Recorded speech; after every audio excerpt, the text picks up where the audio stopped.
Hey guys, today I'll show you how to make veggie pot pie. To start, for the crust, measure 2.5 cups of flour and cut half a cup of butter. I would be using vegan butter, but I did not have it on hand. Add all of the butter to the flour and start mincing the butter. I'm using a pastry cutter that works great, but if you don't have a pastry cutter, you can use your fingers to rub the butter into the flour. You want to incorporate the butter into the flour, so until the butter is the size of peas, add 5 tablespoons of very cold water. It definitely doesn't have to be exactly 5 tablespoons of water, just until the flour turns into a dry dough like this.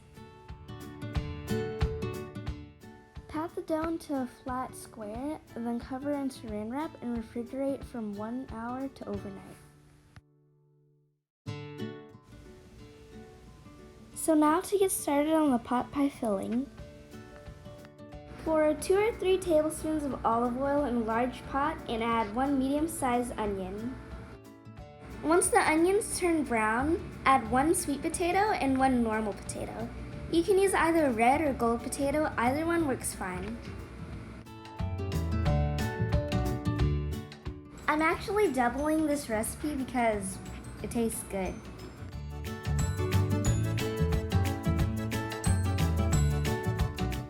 Measure 2 cups of vegetable broth or 2 cups of water mixed with 1 teaspoon of bouillon powder and add to the pot. Let the mixture simmer until the potatoes are soft and measure out 1 can of beans. For this recipe, you need 1 can of black-eyed peas, but since I don't have it canned, I just made some and then I measured 15 ounces.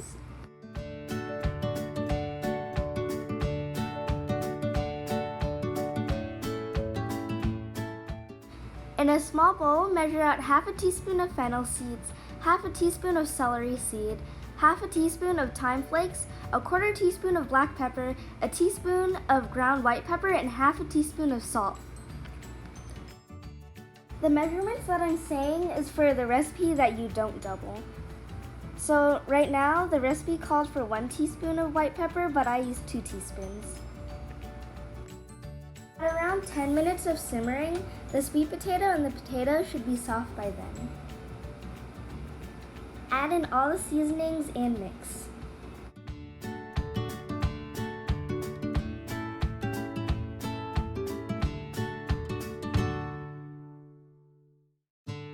Next, add 2 cups of frozen mixed peas, green beans, carrots, and corn. And right now, it would be a good time to add 1 cup of celery, but I did not have celery. And now add 1 can of beans. You can use any type of beans you want, but I use black-eyed peas. Now you can see that the pot pie mixture is pretty watery, so add 2 tablespoons of cornstarch to 1 cup of water. The cornstarch will thicken the whole stew. Add the cornstarch and water mixture to the pot. You want to bring the mixture to a boil. If you don't bring the mixture to a boil, it won't thicken. When the pot pie mixture is done boiling, add 1 tablespoon of soy sauce.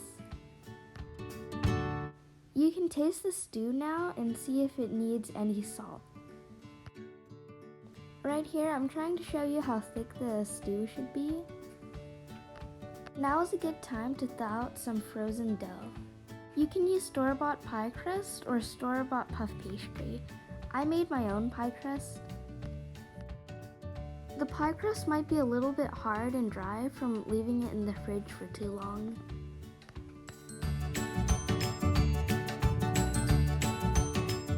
Roll out the crust a 1/4 inch thin.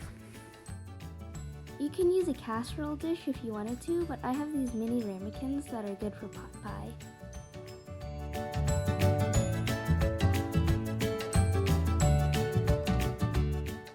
I use one of the mini ramekins as a guide to cut the dough. Once I have the circle-shaped dough, I roll it out a little bit so it can be more of a circle shape.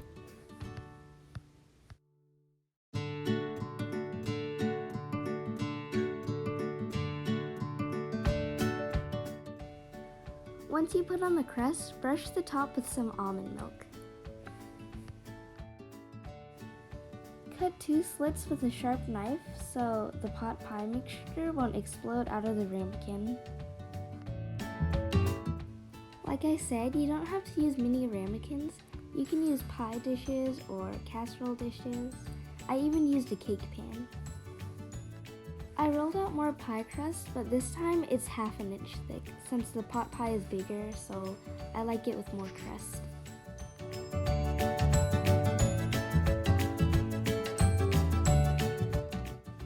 Brush the top with almond milk and create 2 slits again.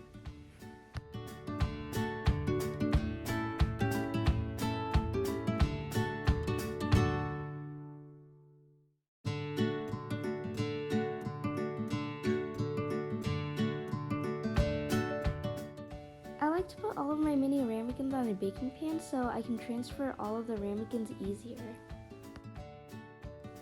This is what the pot pie looked like fresh out of the oven. It was so good.